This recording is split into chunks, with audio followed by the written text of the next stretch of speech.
প্রিয় দেশবাসী বন্ধুরা, আপনারা অনেকেই আছে আমার ভিডিওগুলো দেখেন, আসলে লাইক কমেন্ট সাবস্ক্রাইব করেন না। দয়া করে আমার ভিডিওটি যারা দেখতেছেন অবশ্যই লাইক কমেন্ট এবং সাবস্ক্রাইব করবেন।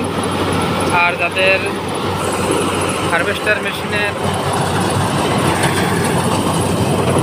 সেকেন্ড হ্যান্ড মালামাল প্রয়োজন, সেকেন্ড হ্যান্ড হারভেস্টার প্রয়োজন, আমাদের সঙ্গে যোগাযোগ করতে পারেন। আপনাদেরকে আমরা সেকেন্ড হ্যান্ড হারভেস্টারের নতুন এবং সেকেন্ড হ্যান্ড মালামাল দিতে পারবো।